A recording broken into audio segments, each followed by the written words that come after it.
দখলদার ইসরায়েলি বাহিনী এবং ফিলিস্তিন পুরোদমে যুদ্ধ চলছে।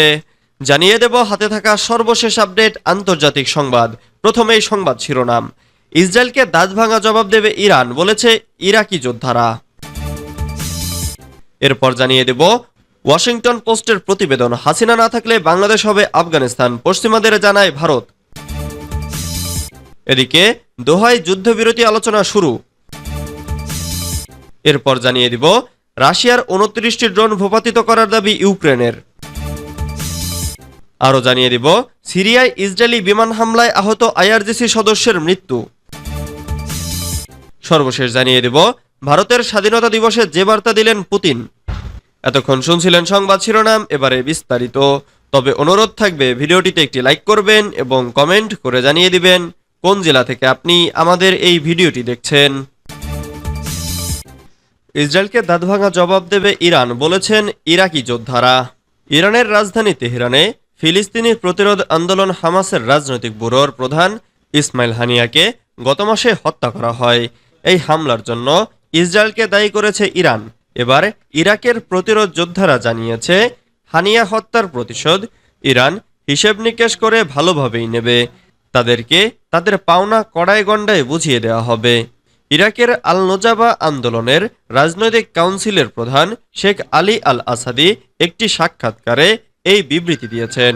আসাদি বলেছেন, ইরান এমন এক দেশ যারা শুধু আসলে শক্তিমত্তার সাথে প্রতিক্রিয়া জানানোর নীতিতে অটল।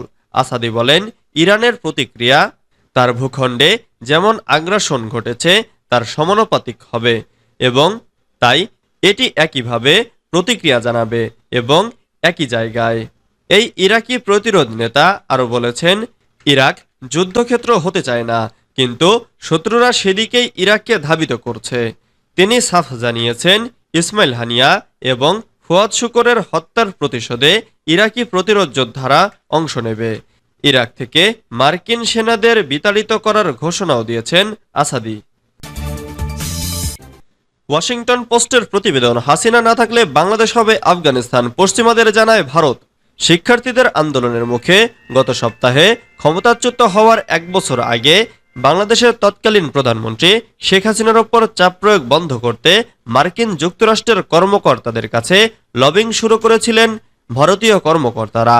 বাংলাদেশি প্রধানমন্ত্রী ক্ষমতাচ্যুতি হওয়ার আগে যুক্তরাষ্ট্রকে বাংলাদেশ ইস্যুতে শিথিলতা অবলম্বনের জন্য চাপ প্রয়োগ করেছিল ভারত। বৃহস্পতিবার মার্কিন ও ভারতীয় কর্মকর্তাদের বরাত দিয়ে যুক্তরাষ্ট্রের প্রভাবশালী সংবাদ মাধ্যম ওয়াশিংটন পোস্টের এক প্রতিবেদনে এই তথ্য জানানো হয়েছে। এতে বলা হয়েছে, গত জানুয়ারিতে বাংলাদেশে নির্বাচনের আগে বিরোধী দলীয় হাজার হাজার নেতাকর্মী ও সমালোচককে কারাগারে পাঠানোর ঘটনায় প্রকাশ্যে শেখ হাসিনার সমালোচনা করেছিলেন মার্কিন কূটনীতিকরা। বিচার বহির্ভূত অপহরণ ও হত্যাকাণ্ডের ঘটনায় শেখ হাসিনার নেতৃত্বাধীন প্রশাসনের পুলিশের একটি ইউনিটের বিরুদ্ধে নিষেধাজ্ঞা আরোপ করেছিল বাইডেন প্রশাসন। একই সঙ্গে গণতন্ত্র ক্ষুণ্ণকারী কিংবা মানবাধিকার লঙ্ঘন করেছে এমন বাংলাদেশিদের ওপর ভিসা বিধিনিষেধ আরোপের হুমকি দেয় ওয়াশিংটন। দোহায় যুদ্ধবিরতি আলোচনা শুরু। দোহায় যুদ্ধবিরতি আলোচনা শুরু হয়েছে। আলোচনার বিষয়ে অভিহিত এক কর্মকর্তার বরাত দিয়ে বার্তা সংস্থা রয়টার্স জানিয়েছে, গাজায় যুদ্ধবিরতি ও বন্দি মুক্তির চুক্তি নিয়ে মধ্যস্থতার আলোচনা দোহায় শুরু হয়েছে। কাতার, মিশর, যুক্তরাষ্ট্র ও ইসরায়েলের কর্মকর্তারা এই আলোচনায় অংশ নিচ্ছেন। হামাস সরাসরি এতে অংশ নিচ্ছে কিনা তা স্পষ্ট নয়। রাশিয়ার 29টি ড্রোন ভূপাতিত করার দাবি ইউক্রেনের। ইউক্রেনের বিমান বাহিনী দাবি করে বলেছে, তারা গত 24 ঘন্টার মধ্যে রাশিয়ার 29টি ড্রোন গুলি করে ভূপাতিত করেছে, আর এতে 1 জন নিহত এবং 13 জন আহত হয়েছে। অন্যদিকে এ হামলার সময় রাশিয়াও 3টি KS-59 গাইডেড ক্ষেপণাস্ত্র ছুড়েছে, তবে এতে সামান্য ক্ষতির খবর পাওয়া গেছে বলে জানিয়েছে ইউক্রেনের কর্মকর্তারা। বৃহস্পতিবার এক বিবৃতিতে এসব তথ্য জানান তারা। কিয়েভ, পোলতাভা এবং কিরোভোরাদ অঞ্চলের গভর্নররা বলেছেন, চেরকাশির কেন্দ্রীয় অঞ্চলে রাশিয়ান হামলায় তেমন কোনো হতাহতের খবর পাওয়া যায়নি।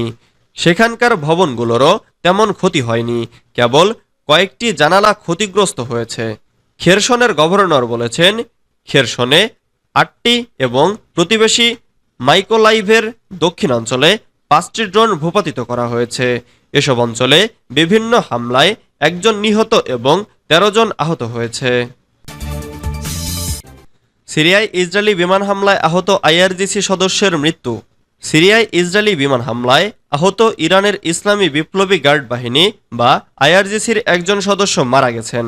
আইআরজিসির কমান্ডার ইন চিফ হোসাইন সালামি রাষ্ট্রীয় গণমাধ্যমে প্রকাশিত এক বিবৃতিতে জানান, আইআরজিসির অ্যারোস্পেস ডিভিশনের কর্নেল আহমদ রেজা আফশারি আঘাতজনিত কারণে মারা গেছেন। কমান্ডারের মতে, আফশারি ইরানের মারদাদ মাসের প্রথমার্ধে সিরিয়ায় ইসরায়েলি বিমান হামলায় গুরুতর আহত হন। চিকিৎসার জন্য ইরানে স্থানান্তরিত হওয়ার পর আজ তিনি মৃত্যুবরণ করেন। ভারতের স্বাধীনতা দিবসে যে বার্তা দিলেন পুতিন। মস্কো নয়াদিল্লির সঙ্গে বিশেষ সুবিধাপ্রাপ্ত কৌশলগত অংশীদারিত্বের সম্পর্ককে অত্যন্ত গুরুত্ব দেয় এবং সেই সম্পর্ককে আরও উন্নত করতে চায়। বৃহস্পতিবার ভারতের স্বাধীনতা দিবস উপলক্ষে দেওয়া এক বিবৃতিতে রাশিয়ার প্রেসিডেন্ট ভ্লাদিমির পুতিন এমনই বার্তা দিয়েছেন। ভারতের রাষ্ট্রপতি দ্রৌপদী মুর্মু এবং প্রধানমন্ত্রী নরেন্দ্র মোদীকে উদ্দেশ্য করে বিবৃতিতে রুশ প্রেসিডেন্ট বলেন, ভারতের সঙ্গে রাশিয়ার যে একটি বিশেষ সুবিধাপ্রাপ্ত কৌশলগত অংশীদারিত্বের সম্পর্ক রয়েছে, আমরা সেই সম্পর্কের প্রতি অত্যন্ত গুরুত্ব দিই। আমি নিশ্চিত যে মস্কোতে আমাদের সাম্প্রতিক আলোচনার পর গৃহীত চুক্তিগুলোর ধারাবাহিক বাস্তবায়ন রাশিয়ান ভারতীয় উন্নয়নে বহুমুখী সহযোগিতার ক্ষেত্রে আরও অবদান রাখবে। পুতিনের মতে, এ সম্পর্ক নিঃসন্দেহে দুই দেশের বন্ধুত্বপূর্ণ জনগণের স্বার্থ পূরণ করবে এবং নিরাপত্তা ও আন্তর্জাতিক স্থিতিশীলতার একত্রীকরণের সঙ্গে সঙ্গতিপূর্ণ। এ সময় তিনি ভারতের স্বাধীনতা দিবস উপলক্ষে দ্রৌপদী মুর্মু এবং নরেন্দ্র মোদীকে আন্তরিক অভিনন্দনও জানিয়েছেন। ভারতের নেতৃত্বকে উদ্দেশ্য করে রুশ নেতা বলেন, স্বাধীনতা অর্জন ও উন্নয়নের 77 বছরের জন্য আপনাদের অভিনন্দন।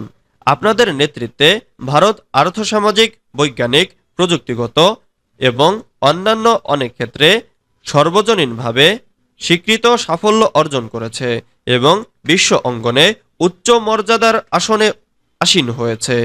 পুতিন পরিশেষে ভারতের রাষ্ট্রপতি ও প্রধানমন্ত্রীর সুস্বাস্থ্য ও সাফল্য এবং দেশটির সব নাগরিকের সুখ ও সমৃদ্ধি কামনা করেছেন।